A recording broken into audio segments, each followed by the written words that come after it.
Hello everyone, আজকে চলে এসেছি নতুন একটা ভিডিও নিয়ে। এই যে পুতুলটা দেখছি, এটা আমার মায়ের খুব ভালোবাসা, প্রিয় পুতুল মায়েরই। তো এতদিন মা একে যত্ন করেছে, এখন আমার পালা, আমি একে যত্ন করে রাখবো। মা খুব সুন্দর ওকে যত্ন করে রাখতো, প্রতিদিন ওকে সাজিয়ে গুছিয়ে রাখতো।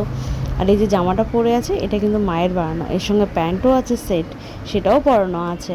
আর মাকে প্রতিদিন এত সুন্দর সাজিয়ে গুছিয়ে রাখতো না, কি বলবো। এখন মা নেই যেহেতু, সেটু আমি নিজেই করতে হবে।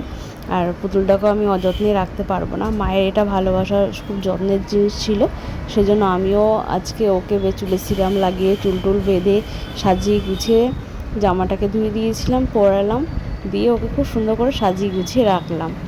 আর তোমাদের কেমন লাগলো অবশ্যই জানিও পুতুলটা। আর এই পুতুলটা আমি আর মা গিয়ে কিনে নিয়ে এসেছিলাম, মায়ের জন্য টাকা দিয়ে কিনেছে, সব থেকে একটা বড়ো কথা। খুব ভালোবাসার এটা, মা তো খুব পছন্দ করতো পুতুলটাকে, সবসময় কাছে নিয়ে রাখতো। আর মা এমনি বাচ্চাদের মতনই ছিল, সব কিছু যেন বাচ্চাদের জিনিসগুলো খুব পছন্দ করতো।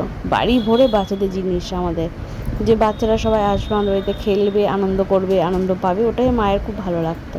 সেই জন্য আর এই পুতুলটা অনেক দিনের ইচ্ছে ছিল আমার আর মায়ের, যে কিনবো, তার জন্য এটা আমরা কিনে খুব সুন্দর সাজিয়ে গুছিয়ে রাখতাম। ভাল লাগছে না? খুব সুন্দর করে সাজিয়ে রেখেছি, হয়তো মা দেখলেও মা আজকে খুশি হতো।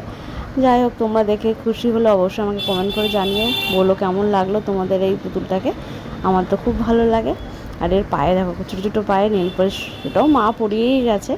আর সাজানোও ছিল মায়েরই হাতে। এখন আমি নতুন করে গুছিয়ে রাখলাম। চলো টাটা, কেমন লাগলো বলো।